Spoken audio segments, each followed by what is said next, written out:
So you guys know, I am not a big proponent of like the, hey, just hold your nose and cast the vote for that person because they are not like the other person. I'm not a big proponent of that. I think that's really sort of silly black and white thinking, not nuanced or thoughtful. But every now and then you read a story and you go, you know, on this one, I might be a proponent of just voting against a person. Okay, so this is in Mediaite. Meet the Michigan GOP's new leader, an election denier who believes demonic possession can be transmitted through intimate relationships. Okay, so this is her right here. Christina Caramo is her name. Let's dive into it. Christina Caramo was chosen to lead the Republican Party in Michigan over the weekend, which means that for the next 2 years, the state GOP will be headed by someone known for espousing election denialism, conspiracy theories, and a multitude of extreme views. Caramo has been the subject of media coverage ever since last year when she ran with Donald Trump's endorsement to be Michigan's Secretary of State. She refused to concede the race despite a decisive loss by 14 points, which followed the conspiracies she was known for pushing about the 2020 election. So she pulled a Trump after she lost that race.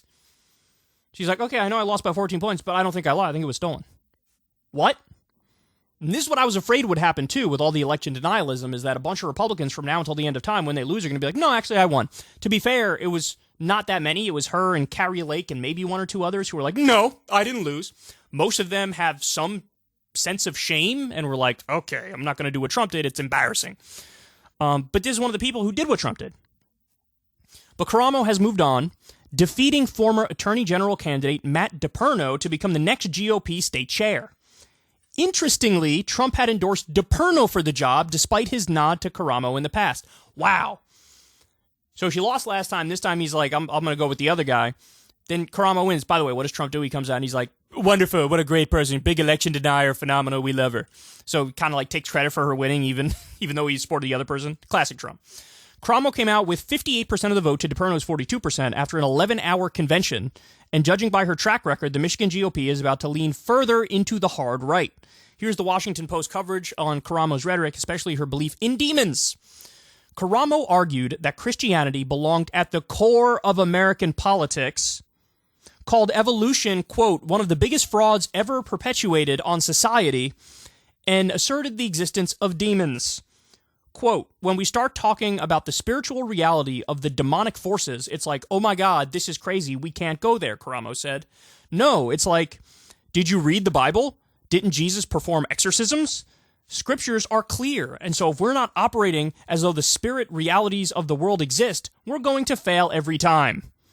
Caramo's beliefs were also cataloged by CNN's K-File team, which noted her belief that abortion is a satanic practice that, according to her, essentially boils down to child sacrifice.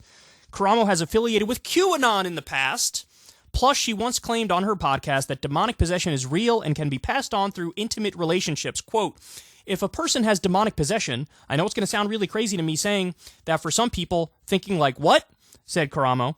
But having intimate relationships with people who are demonically possessed or oppressed, I strongly believe that a person opens themselves up to possession. Demonic possession is real.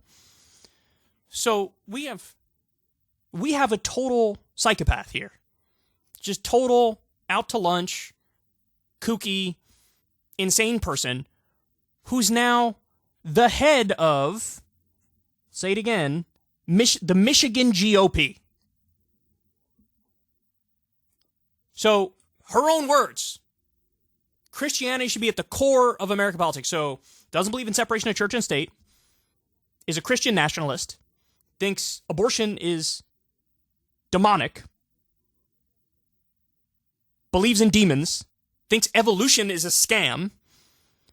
Down the line, this person is ludicrously unfit for office.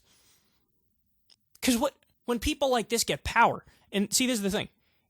If they're just an establishment actor, right, they tend to be able to ameliorate themselves a little bit here and there, take off the rough edges, compromise when absolutely necessary.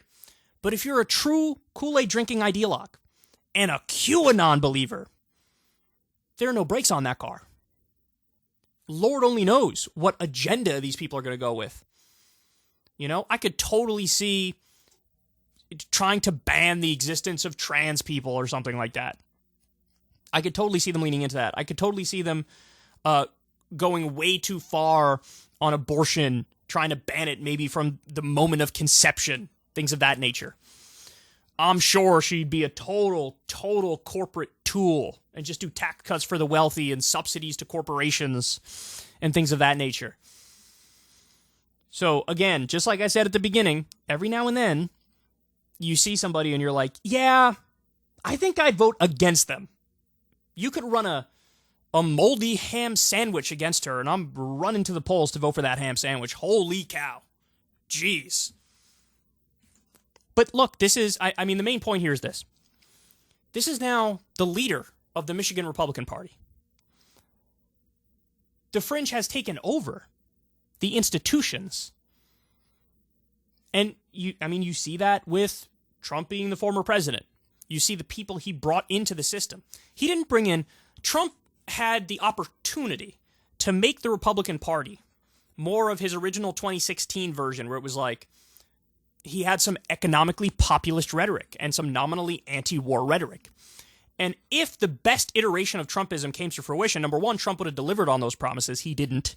Number two, he would have brought in people who believed in that same thing. Don't cut Medicare, don't cut Social Security, keep the jobs here, don't do any more outsourcing, rebuild our infrastructure, end the wars. These are all things he did head fakes towards, right?